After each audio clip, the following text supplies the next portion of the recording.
Assalamualaikum warahmatullahi wabarakatuh. Apa kabar teman-teman semua? Semoga dalam keadaan sehat ya. Intinya doa terbaik lah untuk penonton video saya. Dan saya ucapkan terima kasih banyak ya. Terima kasih sebanyak-banyaknya ya untuk teman-teman yang sudah subscribe acara channel saya ya. Terima kasih teman-teman. Saya sangat merasa bangga, saya bukan bangga terhadap diri saya, tapi saya merasa bangga terhadap teman-teman ya. Saya nggak menyangka ternyata ada juga ya orang baik yang mau subscribe dan sudah subscribe ya. Di video kali ini teman-teman, saya itu ingin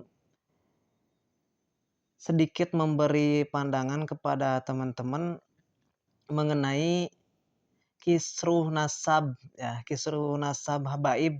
Ini ditinjau dari perspektif saintifik ya. Ini kita nggak bicara kajian kitab nasab, kita nggak bicara manuskrip ya. Kita bicaranya yang agak kekinian ya. Metode tes DNA ya. Jadi menurut orang yang pro akan kelompok yang membatalkan nasab para habib itu berpendapat gini ya, bisa ya, tes DNA itu bisa menelusuri, men-tracking leluhur-leluhur kita ya, puluhan tahun bahkan ratusan tahun. Oke, ya di situ dulu. Ini yang pendukung Habib itu mengatakan, oh tidak bisa. Ya, tidak bisa kalau tes DNA itu hanya bisa dilakukan kepada leluhur kita yang dekat saja. Ya. Paling jauh itu 10 generasi ke atas ya. Begitu katanya ya. Nah, kita coba beri pandangan yang masuk akal dan objektif ya. Tidak pro ke sana, tidak pro ke sini ya. Dan tidak punya kepentingan apa-apa ya. Tapi ketika pendapat saya agak condong ke sebelah kiri atau ke sebelah kanan, itu memang kenyataannya seperti itu ya guys ya. Ini disclaimer dulu ya. Memang pendapat saya akan sedikit mengarah ke sebelah kiri ya, kira-kira begitu ya. Nah, begini guys ya. Kan Nabi Muhammad itu Bani Hashim ya, Bani Hashim. Bani Hashim itu apa sih? Bani itu kelompok lah ya, yang terdiri dari orang-orang banyak ya. Nah, kalau kita men-tracking langsung ke Nabi Muhammad, itu menurut saya mungkin bisa, tapi agak sulit ya mengarahkan ujung tombak penelitian itu langsung ke nama besar Nabi Muhammad. Karena kan tidak ada ya. Nabi Muhammad sudah wafat sekian ratus tahun yang lalu ya. Jadi tidak mungkin kita bisa menelusuri langsung misalkan DNA Nabi spesifik gitu ya. Golongan darahnya O misalkan, kan tidak bisa karena dulu itu tidak ada metode tes DNA modern seperti sekarang. Tapi yang masuk akalnya penelitian tes DNA itu, karena kan Nabi Muhammad itu satu bani dengan Bani Quraisy ya. otomatis kan banyak orang di Bani itu. Misalkan ada Nabi Muhammad, ada pamannya, ada kakeknya, itu kan masih sama, ya, masih sama. Jadi kemungkinan kalau tidak bisa langsung mengarahkan ke Nabi Muhammad, masih banyak orang lain yang DNA-nya sama dengan Nabi Muhammad. Meskipun tidak langsung Nabi Muhammad ke anaknya, ke anaknya, ke anaknya terus sampai sekarang, mungkin sulit, ya. Tapi kita tracking satu kelompok itu saja, objek penelitiannya satu bani itu, yang banyak orang itu, ya, satu bani. Itu mungkin itu memungkinkan, sangat mungkin untuk diteliti, ya. Sangat, misalkan kita kan Raja Jordan, ya, terus Raja Brunei, itu kan masih betul-betul Bani Hasyim, ya. Itu jelas. Soalnya kan kerajaan itu turun-temurun, ya, sistem pemerintahnya. Itu kita lihat dari sampel Raja Jordan atau Bani Hasyim yang masih ada di Mekah, gitu, ya. Di penelitiannya difokuskan ditujukan kepada Bani Hasyim itu. Jadi misalkan ada 10 orang yang menjadikan objek tujuan penelitinya. Ada 10 orang. Jadi tidak tembus ke 1 masih ada 9. Nah, gitu kemungkinan besarnya seperti itu. Makanya tes DNA ini bisa dan masuk akal, ya. Begitu. Nah, dan itu dilakukan oleh peneliti-peneliti kita, ya, di luar negeri terutama, ya. Jadi sudah jelas tuh Bani Hasyim itu ada kesamaan genetik, ya, J1, ya. J1. Ya, otomatis orang sekarang yang hidup sekarang ketika mengaku keturunan Nabi harusnya sama DNA-nya J1, ya. Meskipun tidak nyambung langsung ke Nabi, tapi J1 masuk golongan Bani Hasyim. Entah nanti masuknya ke orang yang ke-8 atau ke orang 9 atau ke orang ketiga, ya, kemungkinannya sangat besar, ya. Begitu. Jadi harus J1. Nah, kira-kira begitu, ya, teman-teman, ke gambar tidak? Nah, tapi tes DNA itu tidak bisa untuk mengisbat nasab, ya. Tidak bisa. Misalkan ada orang random di tes DNA, DNA-nya J1. Oh, keturunan Nabi. Tidak mungkin. Tidak mungkin. Atau mungkin masuknya nanti takut tidak tembus ke Nabi J1-nya itu, tapi J1-nya mungkin ke pamannya, ke kakeknya, ya. Jadi tidak bisa spesifik J1 misalkan langsung keturunan Nabi, tidak bisa, ya. Karena arah panahnya itu tidak satu, ya, tapi 10, ya. Kira-kira kegambar gak, teman-teman? 10 orang ini genetiknya ada kemiripan J1, ya. Ketika orang sekarang mengaku keturunan Nabi, itu harus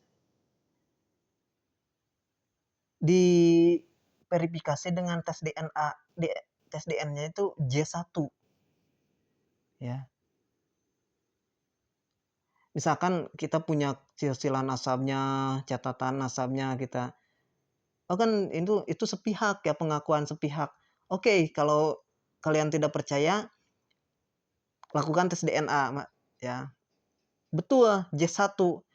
Jadi pengakuannya itu terverifikasi oleh tes DNA itu, ya. Jadi tes DNA itu tidak bisa mengisbat nasab, tapi bisa membatalkan nasab.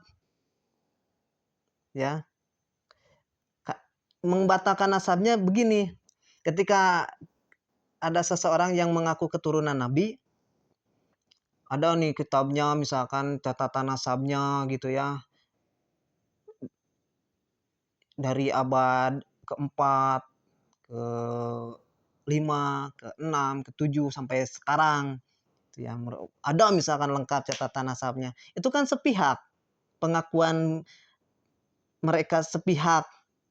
Terus apa penguatnya? Data untuk memverifikasi data itu apa? Tes DNA. Tapi tes DNA-nya tidak identik dengan DNA Bani Hasyim itu. Ya, tidak J1. Mungkin atau kita tes DNA-nya G misalkan. Tidak J1. Itu otomatis batal nasabnya. Karena untuk memverifikasi nasabnya itu melalui tes DNA itu harus minimal ada nyambung ke 10 orang ini. Yang semua ke 10 orang itu identik dengan genetik J1.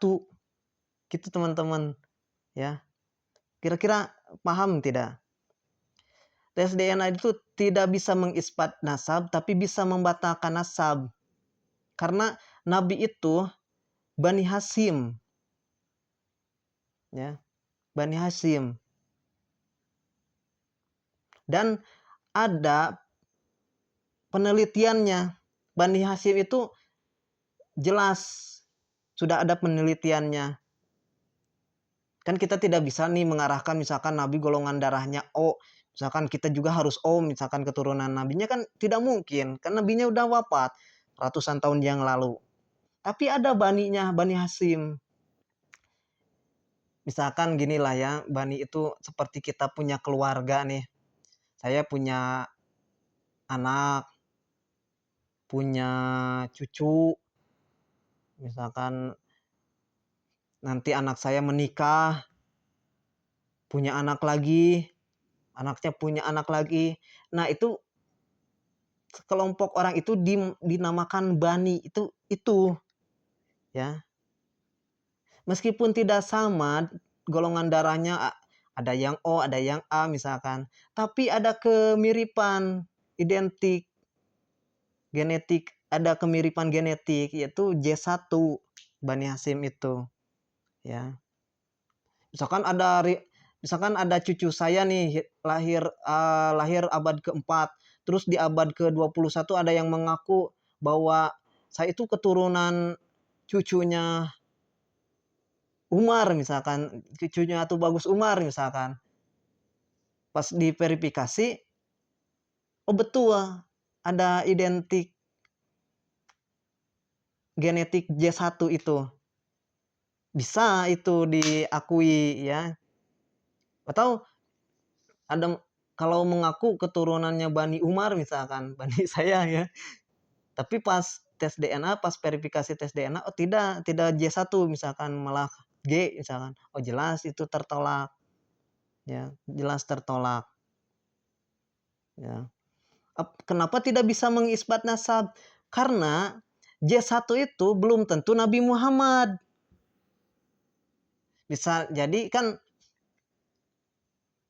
pamannya, keturunan dari pamannya. Itu kan tidak spesifik tembus ke Nabi Muhammad, tapi J1. Ya. Begitu teman-teman. Jadi cara memahami permasalahan yang objektif itu seperti itu. Tidak bisa nih kita mentang-mentang tes DNA tidak mendukung nasab kita, terus kita menampikan tes DNA aja, nggak boleh gitu juga kan. Kalau memang para Habib itu menganggap bahwa tes DNA ini tidak bisa dijadikan alat untuk verifikasi nasab, ya kalian buat penelitian sendiri.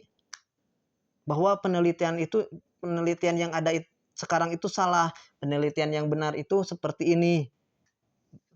berikan dalil yang kuat, berikan narasi bukti yang kuat yang bisa membantah ilmu DNA yang ada sekarang, ya.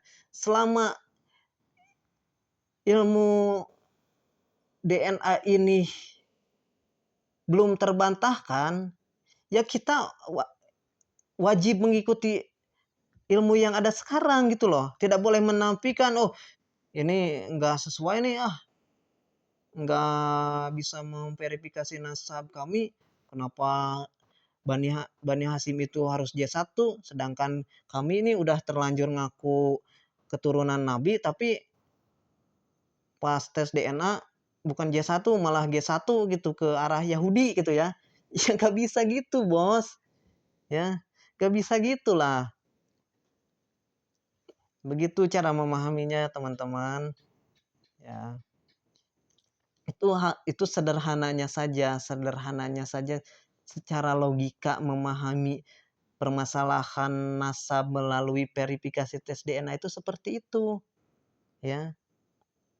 Tes DNA itu tidak bisa mengisbat nasab, tapi bisa membatalkan nasab, ya. Jadi kalau ada yang bernarasi seperti ini, kalian tahu dari mana kalau Nabi Muhammad itu haplogrupnya misalkan hasil tes DNA-nya itu menunjukkan genetik J1, dari mana itu kan? Kan Nabi Muhammad sudah meninggal ratusan tahun yang lalu. Ya. Memang sulit kalau diarahkan penelitiannya langsung ke Nabi Muhammad, memang sulit, tidak mungkin membongkar makam Nabi. Ya, hanya Wahabi saja yang lancang mau membongkar makam Nabi. Tapi ada objek lain, yaitu baninya itu yang diteliti, yang memiliki kesamaan genetik dengan Nabi, pamannya, kakeknya, bibinya, uaknya. Begitu loh teman-teman ya. Jadi para Habib itu ketika penelitian DNA modern sekarang itu tidak sesuai dengan yang diharapkan, ya buat penelitian sendiri untuk membantah penelitian yang ada sekarang. Buatlah, bukannya bernarasi ujaran kebencian, wah itu tes DNA apa itu sesat, nah itu kan buatan Yahudi lah, buatan kafir lah, enggak begitu. Konsep ilmu itu tidak melihat siapa yang menemukan. Ya, ilmu itu meskipun orang Yahudi, meskipun orang kafir yang menemukan, kalau ilmu itu menunjukkan suatu kebenaran, ya kita wajib terima. Contoh, ketika ada orang kafir yang menemukan lampu, kita bisa belajar dengan terang, ya, bisa melihat di malam hari dengan jelas. Itu kan bukan dilihat siapa penciptanya, tapi dilihat apa manfaat yang diciptakannya itu. Begitu, ya. Oke, semoga teman-teman tidak ribut-ribut lagi. Kalau memahami, kalau melihat dari sana sini ya kalian pusing gitu. Tapi lihatnya dari orang yang objektif gitu ya. Oke, teman-teman, segitu dulu konten hari ini, semoga bisa dipahami. Wassalamualaikum warahmatullahi wabarakatuh.